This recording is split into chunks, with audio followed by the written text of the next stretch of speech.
Bonjour, nous sommes le mardi 13 août 2013. Je suis Sébastien Julien, analyste financier au centre d'assistance au trading du FX Markets. Voici les perspectives de trading du jour. Wall Street a terminé la journée de trading de façon mitigée face à une augmentation de 28 milliards de dollars du déficit pour juillet. Le déficit grandissant a renforcé les inquiétudes quant à l'arrêt du programme d'achat d'actifs de la Fed. Le Dow Jones a perdu 0,04%, le S&P 500 a gagné 0,27% et le Nasdaq a reculé de 0,58%, après que la compagnie a déclaré qu'elle allait racheter ses actifs pour une valeur de 500 millions de dollars le mois prochain, plus tôt que ce qui était prévu. Le dollar US est renforcé par rapport aux principales devises, malgré une balance budgétaire décevante.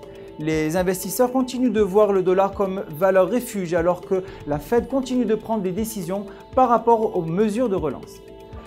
L'or a progressé de 0,38%, clôturant à 1334 $ l'once. Le pétrole de 0,38% également clôturant à 106,23 $ le baril.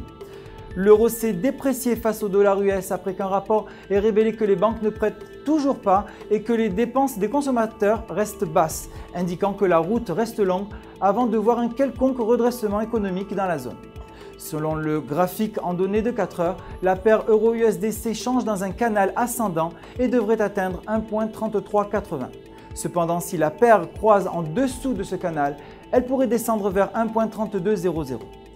Aujourd'hui, l'indice de confiance des investisseurs allemands est attendu à 40,3 contre 36,6 précédemment. La livre s'est dépréciée face au dollar US alors que les investisseurs attendent le résultat des votes des membres du comité de politique monétaire sur le prolongement des achats d'actifs alors que la Banque centrale laisse la politique monétaire inchangée. Selon le graphique journalier, la paire n'a pas réussi à croiser la partie supérieure des bandes de Bollinger et devrait descendre à la bande inférieure. Le prochain support de la livre se situe à 1,5380. Aujourd'hui, l'indice des prix à la consommation est attendu à 2,8% contre 2,9% précédemment et l'indice des prix à la production à 1,2% contre 0,2% précédemment.